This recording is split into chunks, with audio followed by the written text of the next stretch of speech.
d'invitation émanant de la Maison Blanche, signé Donald Trump, pour un dîner. Je voulais que chacun se mette dans sa peau et puis imagine qu'est-ce qu'il va commencer à faire. Comment est-ce qu'il va s'apprêter? Comment est-ce qu'il va se préparer pour rencontrer le président de la première puissance mondiale? Tout son village sera au courant. La première des choses, tout le monde saura qu'on a un dîner avec le président de la première puissance mondiale. On va commencer à s'apprêter, chercher quel habit on va porter. Comment est-ce que je vais me tenir? Qu'est-ce que je vais faire? Est-ce que mon passeport est toujours valide? Est-ce que tout ce que je dois faire, quel est le protocole que je dois utiliser pour entrer à la Maison Blanche? Est-ce que je comprends anglais? Comment est-ce que je vais m'exprimer au devant de lui? Quels sont les sujets que je vais aborder avec lui, n'est-ce pas? On va commencer à faire toute une liste de choses pour une seule invitation. Mais nous allons parler d'une autre invitation. L'invitation du roi des rois. L'invitation de Yeshua, du Père qui est dans les cieux. Alléluia. Nous allons lire cela dans le livre de Matthieu 22. Du premier verset au verset 14.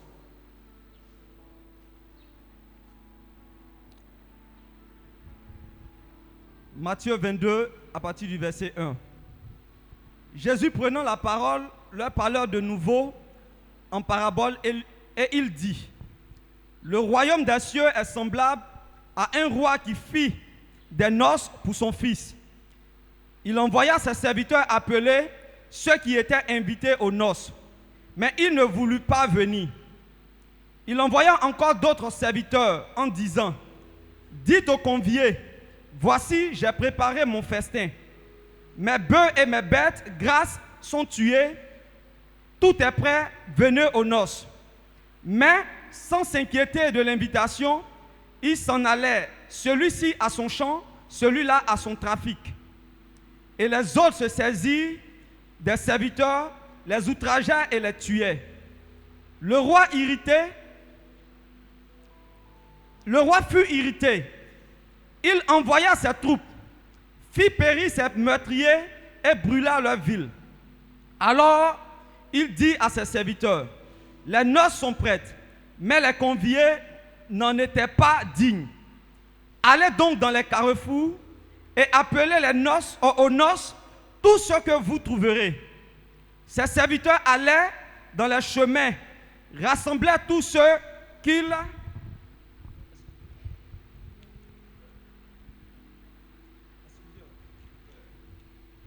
trouvaient, méchants et bons, et la salle des noces fut pleine de convives. Le roi entra pour voir ceux qui étaient à table, et il aperçut là un homme qui n'avait pas revêtu un habit de noces. Il lui dit: mon ami, comment es-tu entré ici sans avoir un habit de noces? Cet homme eut la bouche fermée. Alors le roi dit aux serviteurs: liez-lui les pieds et les mains et jetez-le dans les ténèbres du dehors, où il y aura des pleurs et des grincements de dents. Car il y a beaucoup d'appelés, mais peu d'élus. Car il y a beaucoup d'appelés et peu d'élus. Alléluia. La Bible nous parle ici d'un roi. Un roi qui a décidé de faire les noces de son fils. Il a envoyé des lettres d'invitation officielles à certaines personnes. Et pendant que les lettres étaient allées, il a préparé les noces. Il a envoyé ses serviteurs, leur dit: le repas est prêt. Venez, nous allons fêter. Plusieurs ont refusé. Et certains se sont dit occupés. Il a renvoyé ses serviteurs. Et la Bible déclare que ceux-ci ont maltraité certains et en ont tué d'autres. Le maître, pris de colère, a fait périr ses invités. Ensuite, il a envoyé, puisque le repas est déjà prêt, il a envoyé ses serviteurs à nouveau chercher quiconque. Dis avec moi, quiconque. Nous faisons partie de quiconque. Il a envoyé tous ceux qu'il pouvait rencontrer. Appelez-les pour que ma maison soit remplie. malgré cela, parmi nous, il y a eu quelqu'un qui s'est retrouvé sans habit de noces. Alléluia. Le Seigneur veut nous interpeller ce matin. Mais il y a une chose d'abord que nous devons comprendre.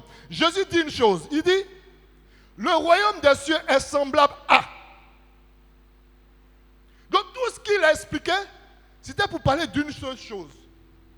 Le royaume des cieux. Le premier point que nous allons essayer de comprendre, c'est quoi le royaume des cieux?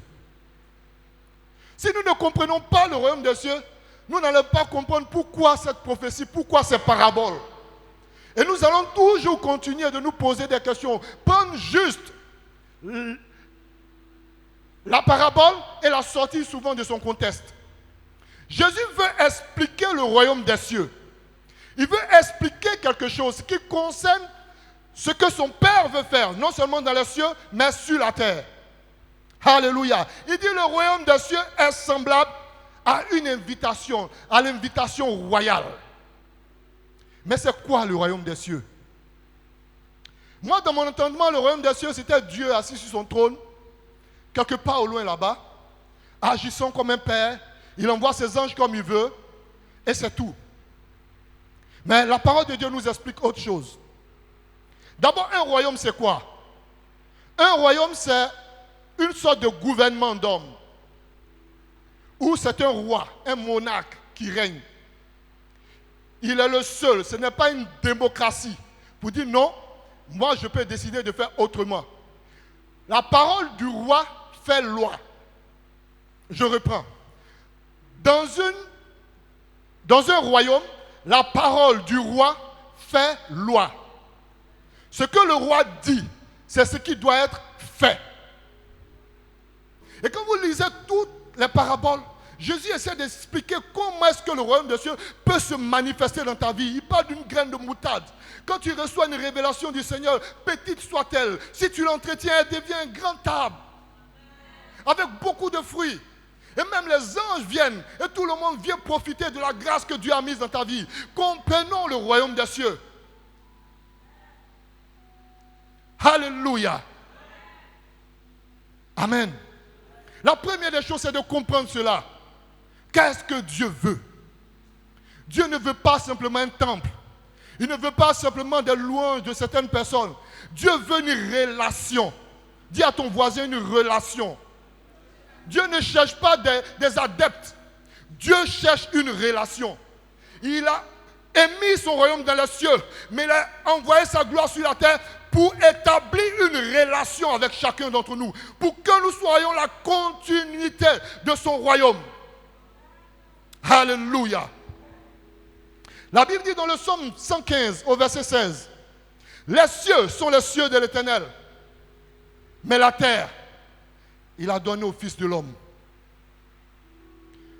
Dieu ne va pas venir faire une œuvre sans que nous l'y invitons. Je vous le dis. Même quand tu ne pries pas, il va susciter quelqu'un quelque part là-bas qui va commencer à parler en langue. Et l'Esprit de Dieu va susciter ce parler en langue pour que l'Esprit de Dieu agisse dans ta vie. Dis Amen avec moi. Tu peux ne pas avoir prié pour quelque chose. Mais Dieu te fait échapper un accident. Pourquoi? Parce qu'il a suscité quelqu'un. Parce que tu n'as pas voulu, tu étais fatigué, tu as dormi. Il a envoyé son esprit sur quelqu'un d'autre, quelque part là-bas, qui a commencé à parler en langue. Et ce parler en langue, c'était de crier, Père, agis, parce qu'il y a un accident qui arrive quelque part pour l'un de tes enfants. Et Dieu agit. Les cieux lui appartiennent, mais la terre, il nous l'a donnée. Si nous ne nous levons pas, le diable marchera sur nos vies. Mais Dieu veut établir son royaume.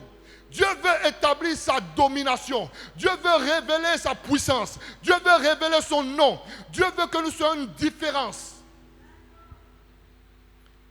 Mais qui veut payer le prix? Alléluia. Alléluia.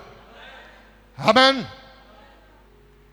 Le deuxième point, c'est que nous allons commencer à parler de cette parabole. Nous aurons le temps de débattre sur le royaume des cieux, sur le royaume de Dieu, les vendredis. C'est ça le moment, non? C'est le moment d'enseignement. Je crois que d'autres vont venir. Alléluia.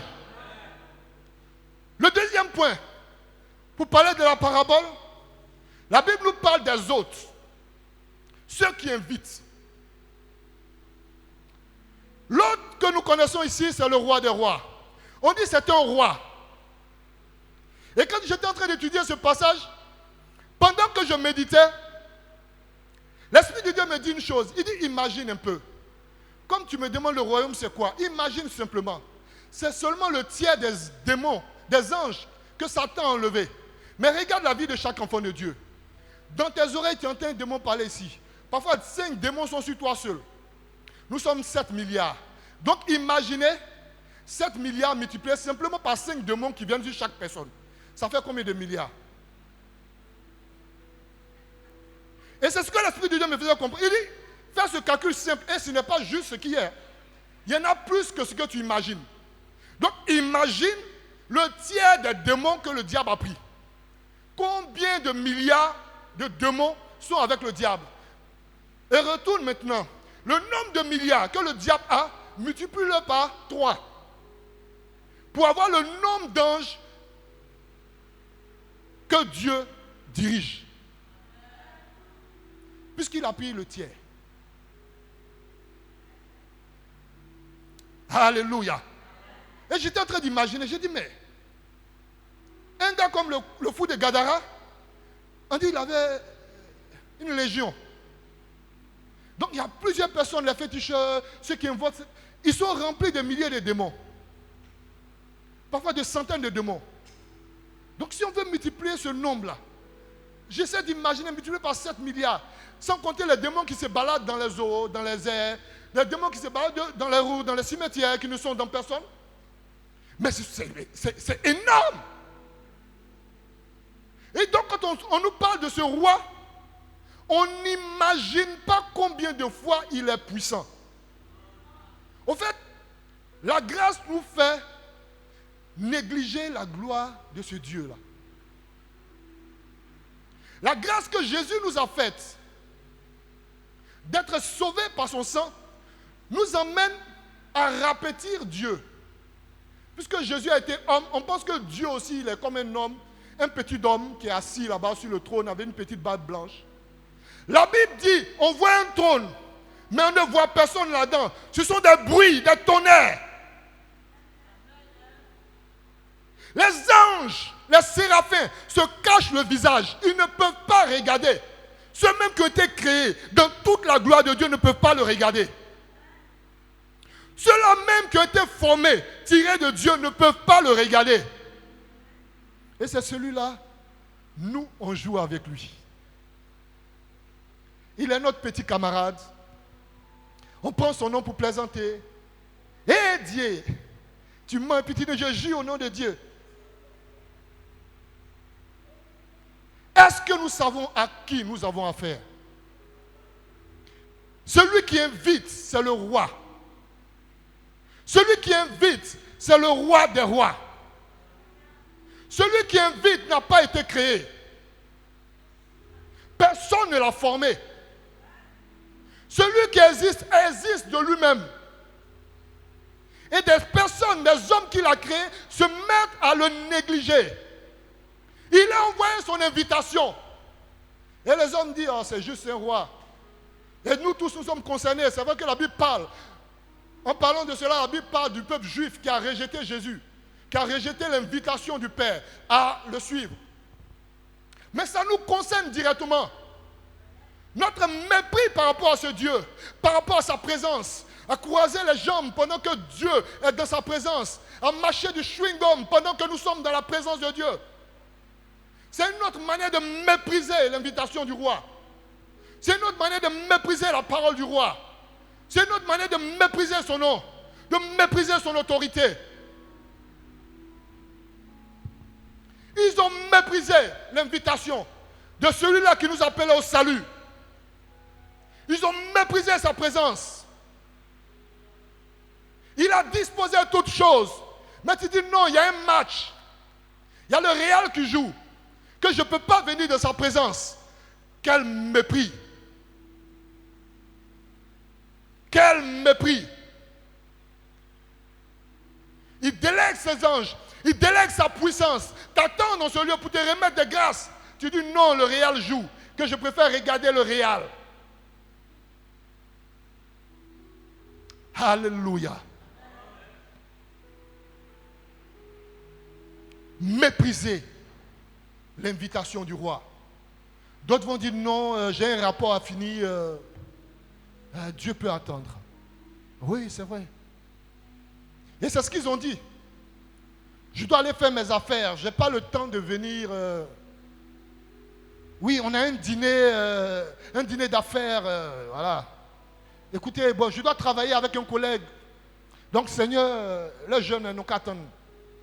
Ta présence peut attendre, Père. Tu sais, j'ai le temps. On a le temps. Il dit, je sais que tu as le temps. Mais c'est une invitation qu'il t'a donnée. Il t'a incité à quelque chose. Il t'a appelé à quelque chose. Tu sais l'appel qui est sur ta vie. Tu sais l'appel qui est sur ta vie. À quoi il t'a appelé? Et tu dors sur tes lauriers. Tu méprises son invitation. Tu méprises son invitation. Et tu te dis, non, ça va aller, j'ai le temps. J'ai le temps, tout le monde fait ça. Il dit, c'est un mépris. Ils ont méprisé sa présence. Mais là encore, Dieu ne s'est pas fâché. Il a envoyé une deuxième fois ses serviteurs. Et là, vous savez ce qui se passe quand les serviteurs de Dieu commencent à taper sur la vie de certaines personnes. Répands-toi, répands-toi. On les maltraite. Ou on les traite mal. Le fait de mépriser quelqu'un dans ton cœur, ou de parler mal d'un serviteur de Dieu, c'est le maltraiter. Dis amen avec moi. Même s'il n'a pas entendu, que tu étais dans ta chambre, avec ta femme, en train de parler, devant Dieu, tu es en train de mépriser le serviteur de Dieu. Tu es en train de le maltraiter. Donc ne croyons pas que ce sont eux qui ont fait. Nous le faisons tous. Nous maltraitons les serviteurs de Dieu.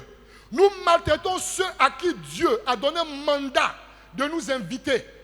Ceux à qui Dieu a donné mandat de parler de sa part.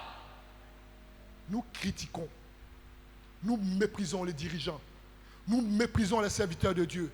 S'il est tombé et que tu vois sa faute, prie. Prie le Père. Parce qu'il a mandat. À cause du mandat qui est sur sa vie, évite de t'en prendre à un oint de l'Éternel.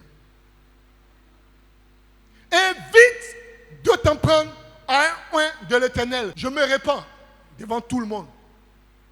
Nous avons eu à le faire, à critiquer souvent nos collègues, à critiquer d'autres pasteurs.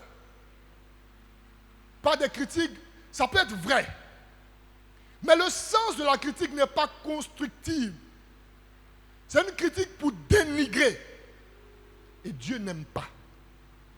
Alléluia. Le deuxième point, il dit, ceux qui tuent.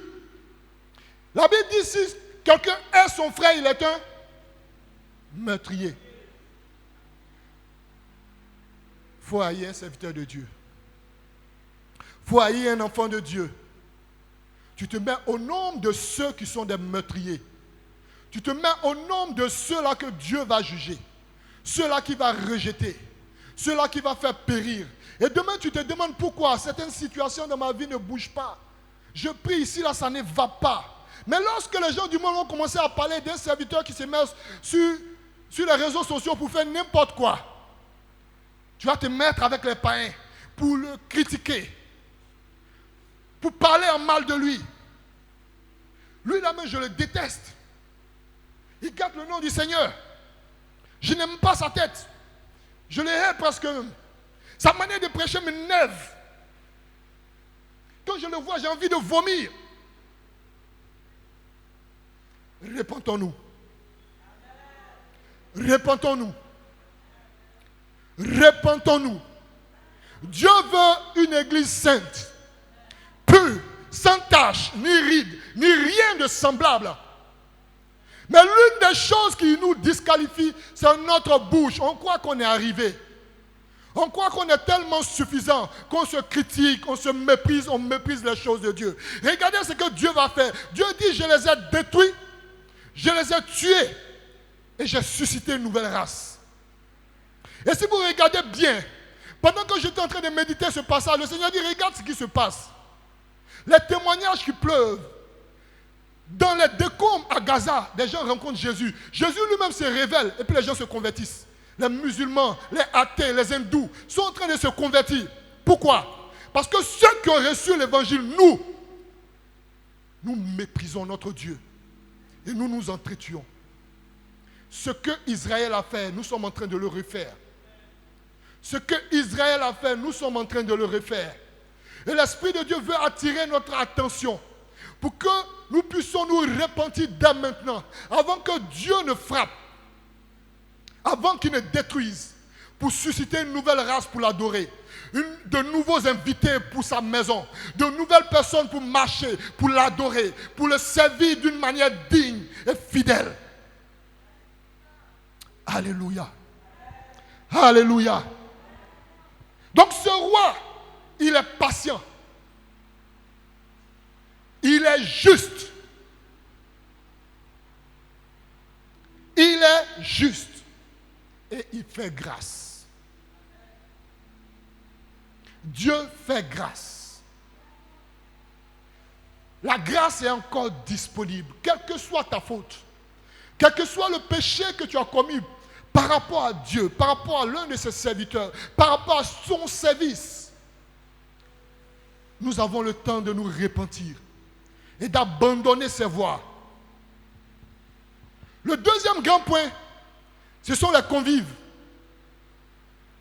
Comment réagir face à l'invitation ou comment ne pas réagir? Et dans ce nombre d'invités, il y a deux grands groupes. Il y a les invités privilégiés et il y a les invités de la grâce. Les invités privilégiés. Toi, tu sais toi-même que ton appel, là, tu t'es couché et puis Dieu a parlé dans ton cœur. Il t'a envoyé une invitation en direct. C'était bien. Mais depuis lors, comme Dieu s'est révélé à toi et qu'il a montré sa puissance d'une manière ou d'une autre, en tant qu'invité privilégié, tu as commencé à le mépriser. Répands-toi. Répands-toi. Les invités de la grâce, eux, par contre, c'est ceux que Dieu va chercher dans les méandres. J'écoutais hier un témoignage d'une jeune dame musulmane. Elle dit qu'elle faisait les fétiches seulement. Elle est musulmane. Elle dit que son papa était marabout. Donc elle n'a jamais adoré les fétiches de son papa. Mais seule, elle va devant les eaux et elle ramasse des choses, elle fait ses invocations et ses affaires marchent. Donc les démons lui donnent l'inspiration et elle-même elle fabrique ses fétiches. Elle dit qu'elle était couchée, arrivé un moment, plus rien. Ses affaires ne marchent plus. Elle fait ses incantations, ça ne marche pas. Elle va voir d'autres marabouts, ça ne marche pas. Elle dort. Et puis il y a une voix qui lui dit, et si tu allais à l'église? Elle dit quoi, hein? Église, chrétien? Non. Elle dit Safroulaï. Et elle a continué sa route. Plusieurs jours après, sa situation s'est empirée. Où elle n'en pouvait plus, elle passait un jour. On dit il y a une féticheuse dans tel endroit. Elle passait et elle s'est arrêtée. Il y a une église juste à côté. Et la voix lui redit, mais ça te coûte quoi? Qui t'a vu? Entre. Elle dit ok. Et elle est entrée. Elle s'est assise. Quand ils ont commencé à prier, on a coupé courant dans sa tête. Elle est tombée. Délivrance. Délivrance. Le Seigneur a commencé à agir. Elle a eu sa délivrance sur le champ. Et elle a commencé à marcher avec le Seigneur. Dieu va aller susciter des gens. Si nous voulons mépriser sa présence, Dieu lui-même va faire son évangélisation. Dieu lui-même va rendre témoignage de lui. Dieu lui-même va susciter des brigands, des drogués qui vont sortir, qui vont dire Dieu m'a appelé. Dieu dit de parler de sa part. Dieu dit d'agir de sa part. Dieu dit de glorifier son nom. Alléluia. Mais de ceux qui sont appelés sous la grâce. Alléluia. De ceux qui sont appelés sous la grâce, il y a un lot, un groupe de personnes qui entrent dans sa présence. Ils entrent dans sa présence avec un habit qui n'est pas autorisé. La tenue exigée. La Bible nous parle d'une personne dans le lieu des noces que le maître a trouvé, n'ayant pas un habit de noces. Amen. Apocalypse 19 au verset 8. Frère, tu peux lire. C'est quoi la robe?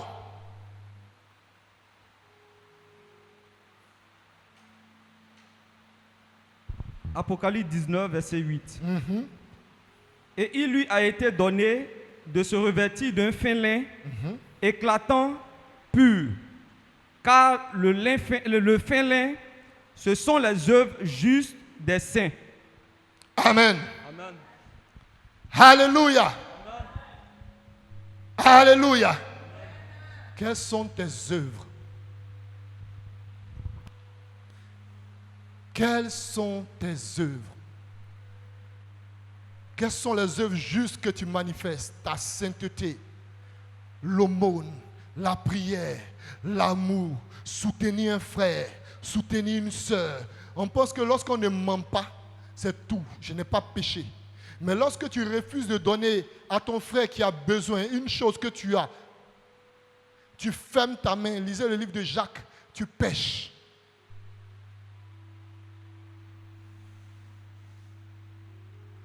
Dieu dit, celui qui a été trouvé, ce n'est pas parce qu'il n'a pas la grâce. Il a reçu aussi la grâce. Mais les œuvres qu'il manifeste ne sont pas à glorifier le Père.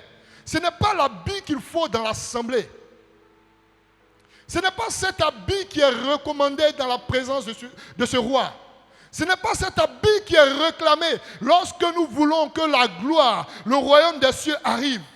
Lorsque ce royaume arrivera, tes œuvres seront manifestes. Ta sainteté sera vue. Tout le monde va voir ce que tu fais. Rien de ce qui est caché demeurera caché dans la présence de ce Dieu-là. Et il dit, celui qui a été trouvé a été lié et jeté dehors. Surveillons notre vie. Tu peux te cacher de moi, des pasteurs, des frères en Christ, te cacher pour faire ce que tu veux. Mais lorsque le roi va venir, tu ne pourras pas te cacher. Il peut te surprendre à tout moment. Rien ne dit que c'est aux noces qui va te surprendre. Amen. J'écoutais un témoignage d'une maman. Son mari est pasteur. Et puis on lui a demandé, mais maman, comment c'est passé? Son mari est décédé. Donc elle rendait témoignage. Il dit, il arrivait, on causait, on discutait comme ça. Et il rendait gloire à Dieu. Oui, le Seigneur est merveilleux, tout et tout. Ils sont allés se coucher. Le matin, il ne s'est plus levé. C'est fini. Fin du film. Rien ne dit que ce soir, quand tu vas te coucher, tu te lèves demain. Rien ne dit qu'en sortant d'ici, tu es sûr d'arriver à la maison. Père, je prie que ça n'arrive pas.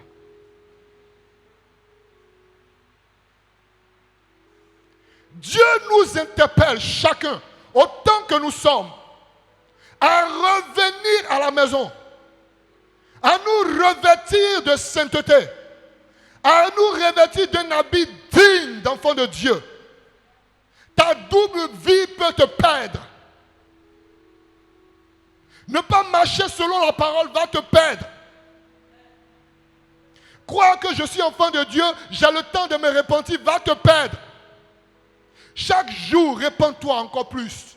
Chaque jour, cherche encore plus sa face. Chaque jour, pleure encore plus devant lui. Chaque jour, cherche encore plus son royaume. Père, j'ai vu ton royaume dans le parler en langue. Je veux voir ton royaume dans ma vie spirituelle, dans ma marche avec toi. Je veux voir ton royaume se manifester au bureau. Quand j'arrive, que les gens sachent que c'est un enfant de Dieu. Je veux voir ton royaume, même quand je suis dans le courant.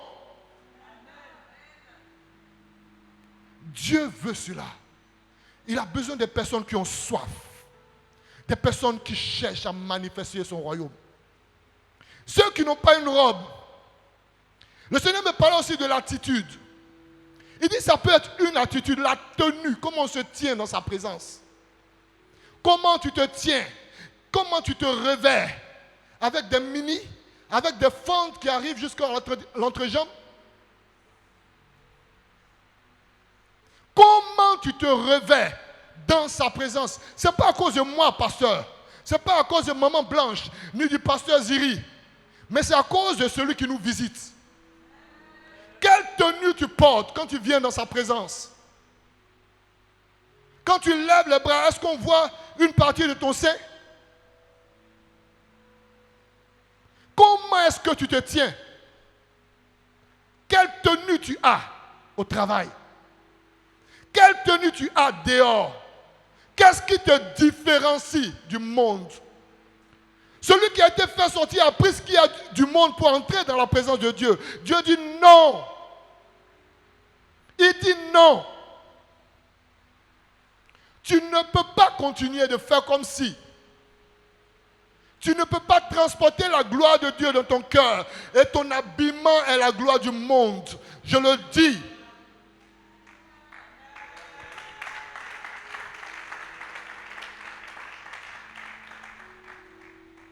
Alléluia. Qu'est-ce que tu portes? Quelle est ta tenue? Quelle est ta robe? La Bible dit dans le livre de Lévitique que les sacrificateurs avaient un caleçon. Leur caleçon arrivait aux genoux. Lisez. Le caleçon, ce qu'ils mettent en bas de leur soutane et tout ça, là, ça arrive aux genoux. Dieu appelle ça caleçon. Donc quand tu montes là, tu es nu. Voilà pourquoi le monde appelle ça mi-nu. Ce n'est pas mini, c'est mi-nu. Tu es à moitié nu, sinon tu es nu devant Dieu. Habillons-nous conséquemment, comme des enfants dignes, des enfants de lumière. Pourquoi les gens du monde vont te regarder et puis vont t'exciter?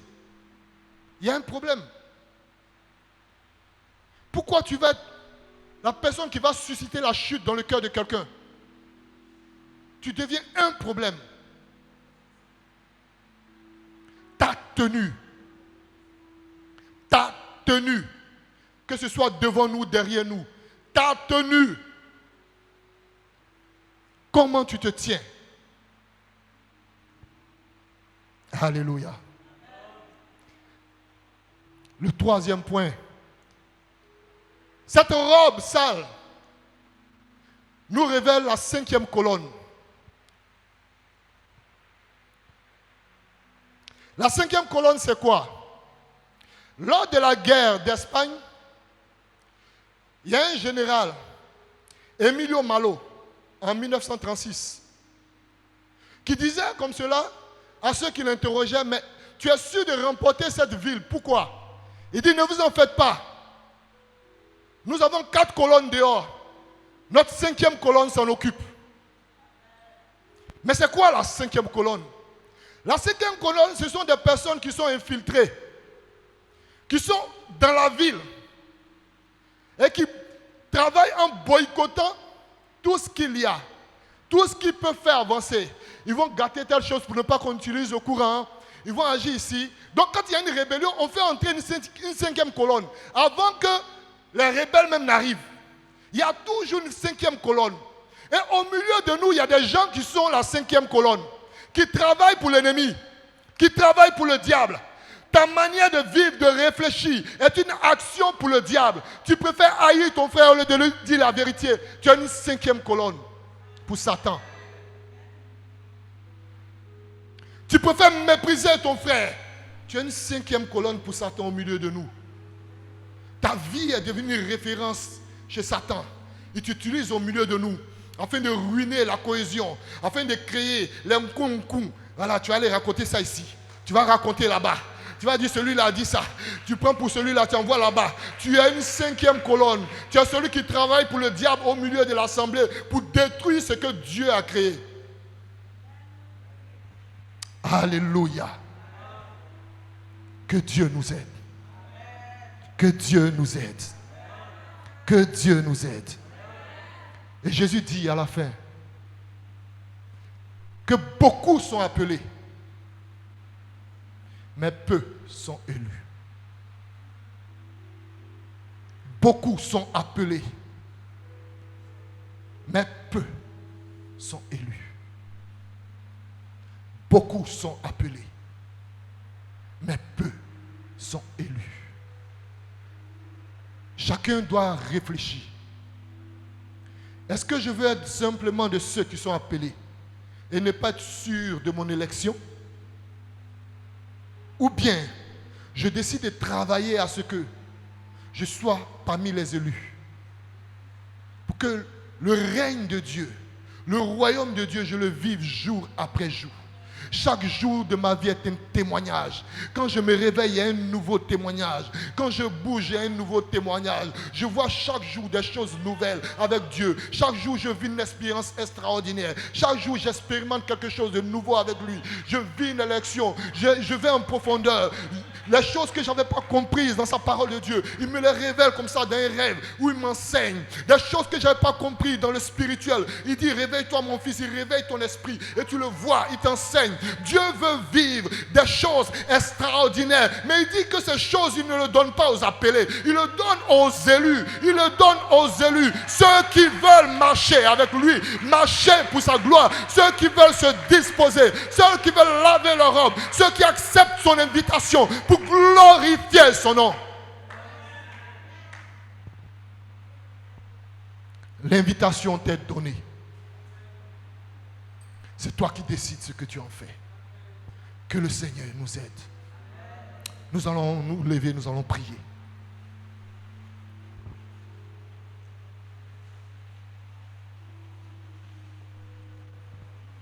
Nous allons nous lever, nous allons prier.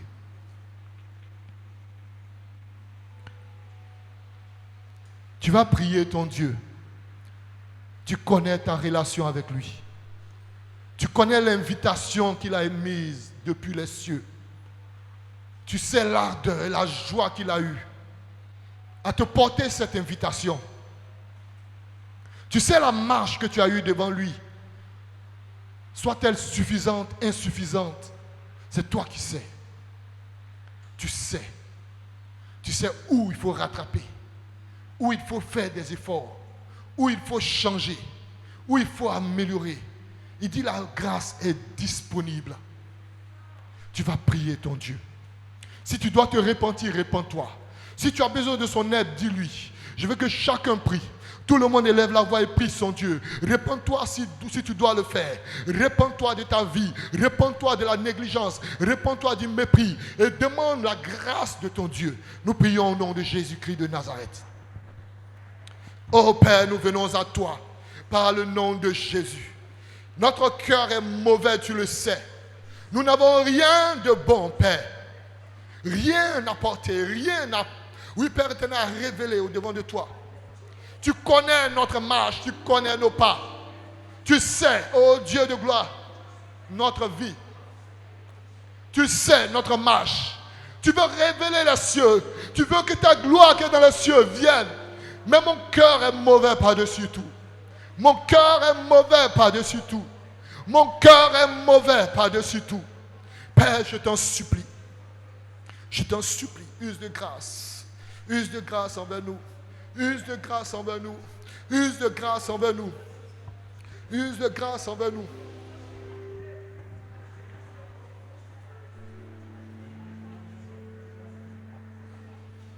Use de grâce, Père.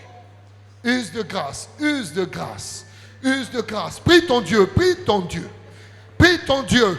Prie Prie comme si ta vie en dépendait. Comme si aujourd'hui il devait te demander compte. Prie, dis-lui. Là où ta négligence a été sûre, là où tu pouvais faire mieux et que tu n'as pas fait. Il dit, maudit soit celui qui fait l'œuvre avec négligence, qui retire son épée du canage. Demande pardon. Lorsque tu as méprisé, négligé son œuvre. Lorsque tu as dit, je vais juste faire ce qu'il faut, parce que les hommes veulent l'écouter. Non parce que Dieu est là. Non parce qu'il veut t'entendre. Non parce qu'il veut t'écouter. Mais parce que toi, tu veux faire plaisir aux hommes. Non, nous venons devant toi, papa. Oui, Père, nous voulons nous repentir devant toi. Toute l'assemblée veut se repentir devant toi. Oh, Père, prends pitié.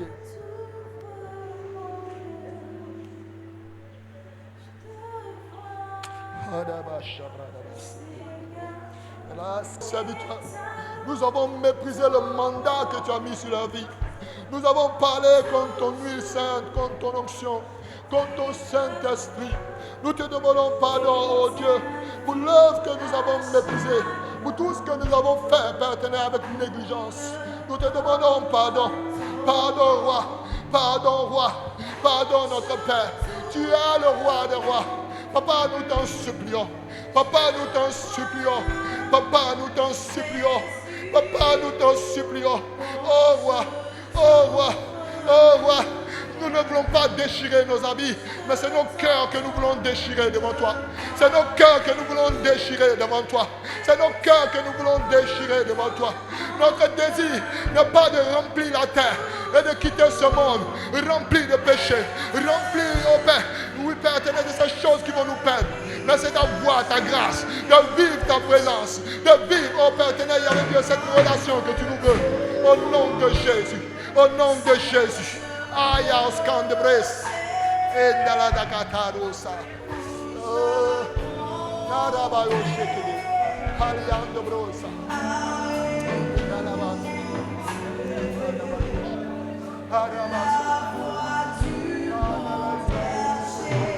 Prends pitié, papa. Prends pitié, papa. Prends pitié, papa. Prends pitié, papa. Oh Père, oh Père, ne méprise pas ton église. Ne rejette pas, oh Père, tes serviteurs. Nous t'en supplions. Que, oh Père éternel, notre Dieu, tu ne nous retires pas la grâce que tu nous as faite. Que tu ne nous retires pas la grâce que tu nous as faite. Que tu ne retires pas cette grâce. Mais Père, oui, donne-nous, Père éternel, d'honorer de ton élection. Au nom de Jésus.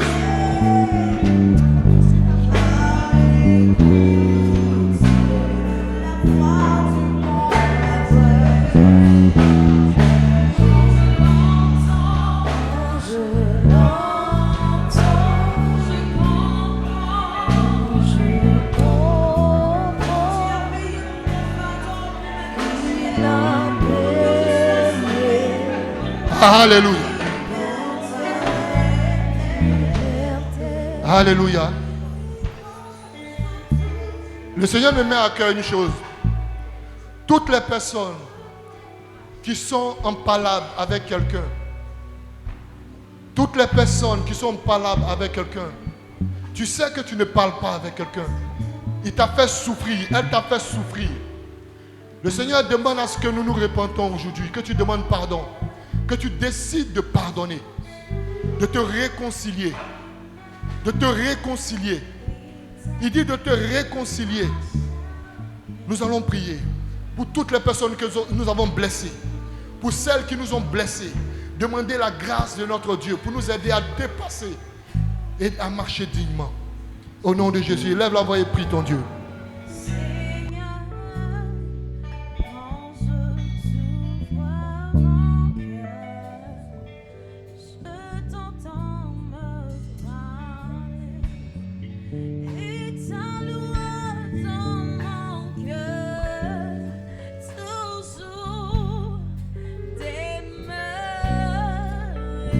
Ta